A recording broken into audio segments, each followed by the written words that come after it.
جو امام ناظر ہے، جو تمہارا 12واں ہادی دیکھ بھی رہا ہے، موجود بھی ہے. اب اگر کوئی شخص اپنے آپ کو امام کا غلام کہواتے ہوئے غیر شرعی کام کرتا ہے، فعل حرام کا مرتکب ہوتا ہے، گناہ کبیرہ کرتا ہے عمدن، تو پھر ماننا پڑے گا نا کہ یہ زبان سے عقیدہ رکھتا ہے، دل سے عقیدہ نہیں رکھتا.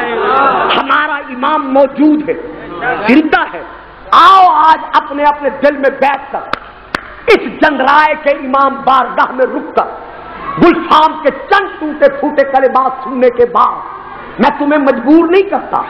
اگر دل مانے، اگر دل اجازت دے تو آج دل کے ساتھ یہ فیصلہ کر کے اٹھو کہ اے ہمارے 12ویں آقا، اے حجت اللہ، اے آیت اللہ، اے کلمت اللہ، اے بقیت اللہ، اے خلیفۃ الرحمان، اے صاحب العصر الزمان، اے ناطق قرآن، اے وارث دو جہان، میں تیرا معمولی سا غلام ہو کر تجھ سے وعدہ کرتا ہوں کہ میں تیری موجودگی میں کوئی غیر شرعی کام کرنے کی جسارت نہیں کروں گا.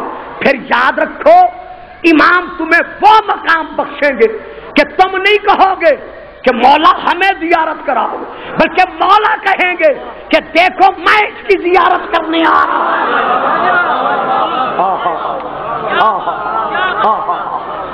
یہ اپنے اندر مقام ایمان، قوت ایمانی پیدا کرو. جب بھی صفے ماتم پر بیٹھا کرو، جب بھی آنکھوں میں آنسو بھر آیا کرے، روتے وقت مخاطب ہوا کرو امام کے پاس، آواز دے کر کہا کرو اے خون حسین کا وارث، اے شہداء کربلا کا حقیقی وارث، اے صفے ماتم کا حقیقی وارث، ہم گناہگاروں سے اپنے شہیدوں کا پرسہ قبول کر، اپنی ان لٹی پھٹی ماؤں بہنوں پھپھیوں کے غم کا پرسہ قبول کر کہ شام غریبہ سے لے کر شام تک جنہوں نے رونا چاہا لیکن کسی نے رونے نہیں دی، بڑی مجلس ہو چکی ہے، گریا کر چکے ہو، مصائب سن چکے ہو. بھائی سید نجم الحسن آپ نو تک نے معجزانہ انداز میں مصائب پڑھا ہے اور آپ نے گریا فرمایا ہے. میں شاید مصائب نہ پڑھتا، لیکن چونکہ شبیہ ذوالجلال نے برآمد ہونا ہے اسی لیے 2 جملے پڑھ رہا ہوں.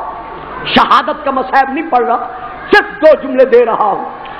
اگر امام زمانہ کو کبھی پرسہ دینے کے لیے دل بن جائے تو سب سے پہلے پرسہ دیا کرو اس کی دادی کا. واہ بھائی واہ، جیتے رہو، سلامت رہو. جب بھی کبھی تمہارا دل، ہم مجلس میں بیٹھے ہو یا مصلے پہ بیٹھے ہو یا گھر میں بیٹھے ہو، اگر دل آ جائے کہ 12ویں سرکار کو آج میں نے کربلا کے غریبوں کا پرسہ دینا ہے، تو سب سے پہلے مولا کو پرسہ دیا کرو اس کی مظلومہ، مغمومہ، محرومہ اس دادی کا جو زخمی پہلو کا درد لے کر کچھ تاریخوں میں ہے 24 دن، کچھ تاریخوں میں ہے 25 دن مسند یتیمی پر بیٹھ کر بی بی بطول انتظار کرتی رہی کہ کون کون میرے بابے کا امتی مجھے یتیمہ محمد سمجھ کر میرے دروازے پر آ کر مجھے میرے بابے کا پرسہ دے کر. بہت رو چکے ہو، مولا آنسو قبول کر. خدا بھائی چودھری شان کے والد بزرگوار کی زندگی دراز فرمائے.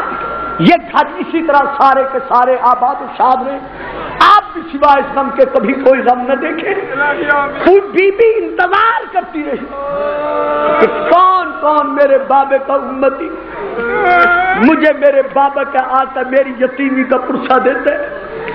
اندازہ لگاؤ فاطمہ کی مظلومیت کا.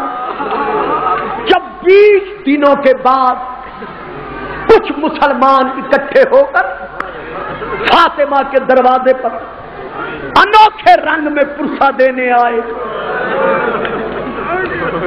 میں بڑے ادب سے پڑھ گیا. دروازے پر آ کر رکے. ایک تختے کا دروازہ تھا, یک ٹاک کا دروازہ تھا. مسلمان وہاں جمع ہوئے. بطول مسند یتیمی سے اٹھی,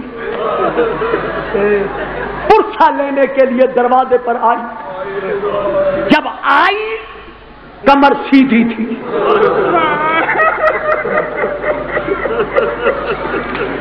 سر کے بال سیاہ تھے, پہلو پر ہاتھ نہیں تھا. سیدو غیر سیدو, شیعہ غیر شیعہ سننے والوں, میری ماں بہنوں, تاریخ بڑی سخت ہے, میں بڑے ادب سے گزروں گا. بی بی جب دروازے پر پہنچی, اللہ جانے باہر سے کسی نے کیا کہا کہ بی بی نے دونوں ہاتھ دروازے پر رکھے. جب بی بی نے دونوں ہاتھ رکھے نا, کسی نے ایک فکرہ کہا. میں اس کا فکرہ نہیں کہتا, بی بی کا جواب سناتا ہوں. بی بی کہتی ہے, میرے گھر کو جلانے کی دھمکی دینے والوں, اس گھر میں تو تمہارے نبی کی بیٹی بھی رہتی ہے. جب کہا نا تمہارے نبی کی بیٹی بھی رہتی ہے, سنو گے جواب؟ باہر دروازے سے جواب ملا, اگر رہتی ہے تو کیا ہو گیا؟ اللہ اکبر. یک تختہ, ایک ٹاک کا دروازہ ہے, اس میں ایک لوہے کی میخ ہے جو دیوار اور دروازے میں گڑی ہوئی ہے. دن کا وقت تھا, سورج کی روشنی تھی, چراغوں کی ضرورت نہیں تھی. پھر بھی مسلمانوں نے فاطمہ کے گھر کے دروازے پر روشنی کا انتظام کیا. بس میں نے جو پڑھنا تھا پڑھ لیا. روشنی اتنی تیز تھی کہ دروازہ برداشت نہ کر سکا. باہر سے کسی نے جلتے ہوئے دروازے کو دھکا دیا.